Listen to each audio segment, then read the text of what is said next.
When I was young, I didn't really know what I was going to do when I got older. People kept asking me, but then eventually I thought that the idea of inventing things would be really cool. And the reason I thought that was because I read a quote from Arthur C. Clarke, which said that a sufficiently advanced technology is indistinguishable from magic. So I thought, well, you know, if I can do some of those things, basically if I can advance technology, then that's like magic, and that would be really cool. So did some internet stuff, you know, did a few things here and there, one of which was PayPal. And I think maybe it's helpful to say one of the things that was important then in the creation of PayPal was kind of how it started, because initially the initial thought was with PayPal was to create an agglomeration of financial services, so to have one place where all of your financial services needs would be seamlessly integrated and work smoothly. And then we had like a little feature which was to do email payments. And whenever we'd show the system off to someone, we'd show the hard part, which was the agglomeration of financial services, which was quite difficult to put together. Nobody was interested. Then we'd show people email payments, which was actually quite easy, and everybody was interested. So this is, I think it's important to take feedback from your environment. Going from PayPal,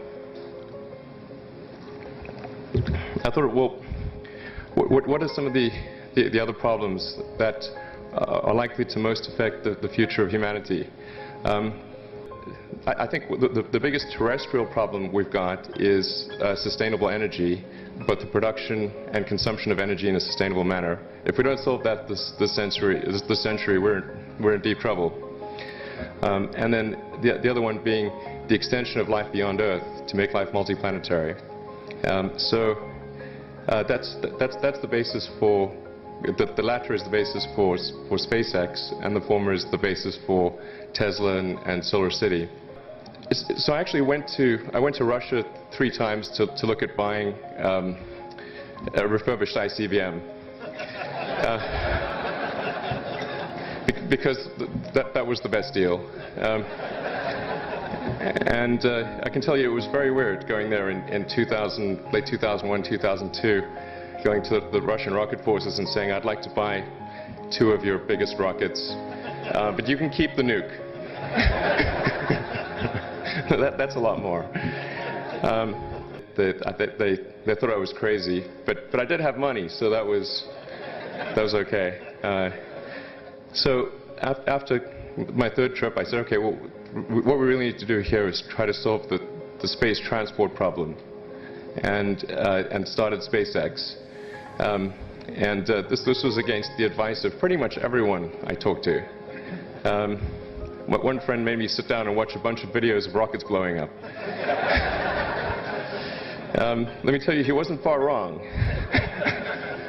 It was tough going there in the beginning because I'd never built anything physical. I mean, I'd built like little model rockets as a kid and that kind of thing, but I'd never had a company that built anything physical, so I had to kind of figure out how to do all these things and bring together the right team of people, and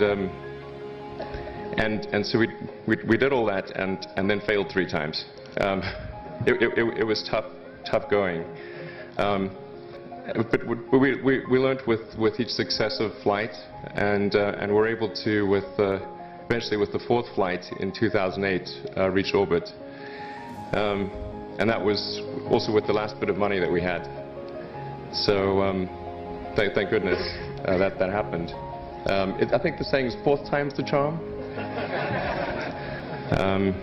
So yeah, it's a huge relief. Still can't quite believe it actually happened.